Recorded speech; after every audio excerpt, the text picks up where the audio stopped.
Good day, crew. This is just a really short video. I've been using snell rigs for a long time, and lately I've been experimenting with different ideas for a sliding snell. Mostly got them off the internet and tried them out. This one I got off an American YouTube video, and I've been using it for the last few trips and it's worked quite well. I mentioned it to Frank at Mr. Bait and he already knew about it. He's actually making up rigs, so I'll show you how I do it. But if you want to get a ready-made rig, you can get one from Frank at Mr. Bait. And what I'm using here is a couple of 7-bar octopus hooks. I've got some small Lumo beads, and I've got the 40-pound leader that I'm going to use on the particular rod that I'll be fishing. It has 40-pound braid on it, so match the leader to the braid. First hook goes on,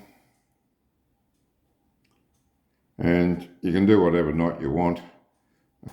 Snell knot, uni knot, centauri knot. I'll just do a uni knot because that's the quickest one to do.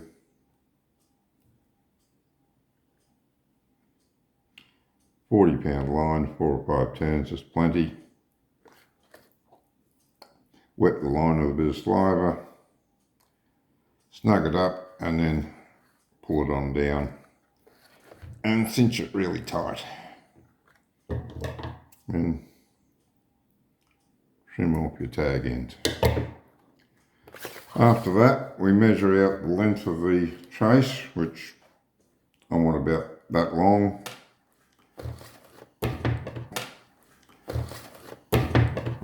I run a substantial mono trace on my braid, so I don't need a very long trace from the swivel down to the hooks.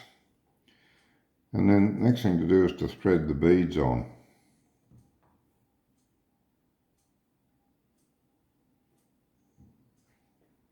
Now I'm using 3 here. I've tried with 1, 2 and 3, and I'll just explain about that in a minute after I show you how they work. Okay, once you've got the bead on, feed your hook on there and then grab a bead and feed it back over the hook. Be careful not to get the barb in your finger as you go around. It hasn't happened to me yet, but it is a bit hard to push on, so if you do slip, it is a possibility, so just be careful of that.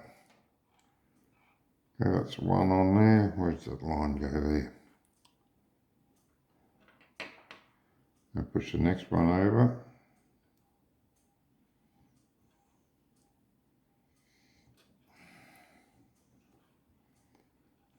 Notice I didn't tie the hook on at all.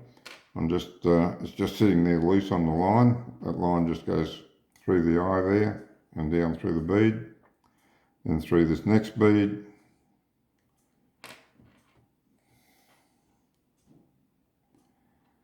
And then through this final bead.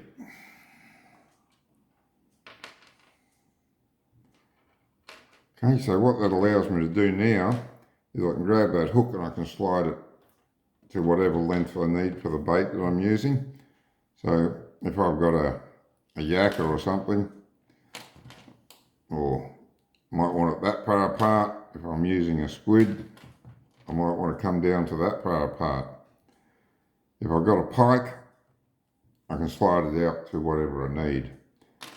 And with 3 beads on, that's tough enough to slide, but I've caught, that last 69 centimetre snapper that I had on video. I caught it on one of these and that hook didn't slide down. If you put 2 beads on there, then it's a lot easier to slide, and it can slide down to the other hook, but it doesn't matter because even if it does slide all the way down, that's as far as it's going to go.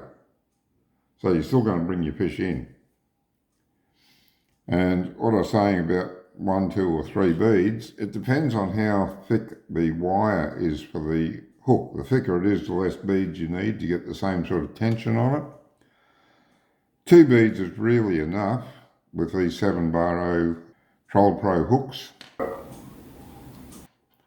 but I put 3 on. They're not that dear really, and 3 of them just makes it a little bit stiffer. I just think it works better, but 2 is plenty.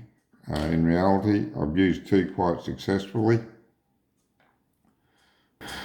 Just sort of belt and braces approach really. Extra one can't do any harm. And that's all there is to it. And that's a good successful sliding rig. As I say, I caught that last 69 centimetre snapper on it. I've hooked up plenty of fish on it. And I'm really quite happy with it. For a Snell rig, I think I'll be rigging all my Snells this way from now on, just for the ease of adjustment. Sure, if you've got a long gap between them, you can twist the line around the bait and use it up that way. I just think this is neater, and as I say, it works very, very well. The other good thing I really like about it is that line goes, you can set that line up to go straight up the back of the hook and straight out that eye. I don't know if we can zoom in so you can see that properly, but that line can't touch any sharp edges on that eye. That knot won't touch any sharp edges either, but sometimes with the Snell knot, I have had it break where the hook has had a sharp edge where the bend comes around and meets the shank, and sometimes that has a little edge there on some hooks. Even a hook with the same brand, you'll get some that are good and some that have that little edge, and that can be enough just to damage the line and let it break. But with this idea, that line comes straight out the back, straight along the back of the shank and straight out that eye and can't be damaged. So that's another thing I like about it. It doesn't take long to rig, maybe a little bit longer than tying a knot, not that much longer. I pre-rig everything before I go out, so that's not an issue. Cost maybe a fraction more because you're paying a few cents for the beads. Again, not a big deal.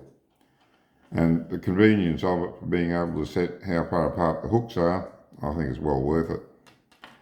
So for what it's worth, that's been working for me. And as I say, I've been using it for the last half dozen trips I've done, and very successful hookups. And just one final thing, I get various bits of electrical gear in these sort of packets. Mr. Bate uses these packets for his Troll Pro stuff, like there's his sinkers there, some more sinkers there, same packets. And as I say, electronic stuff comes in this packet that I buy. So I save all these packets and I repurpose them for keeping my rigs in after I make them. They've got the press seal on them, keeps them nice and watertight, airtight even. And I just spray my rigs in there, give the line a bit of a coil up very loosely and try to, so that when I pull it out I don't have to worry about knots or anything. It's been very successful so far. Go with that in there, seal it up, no air, moisture, water gets in there, and those hooks are good for, well, they can sit there for several months on the boat and they're still just as good as new. So I hope that helps you. Give it a go, see what you think. Until next time, good fishing.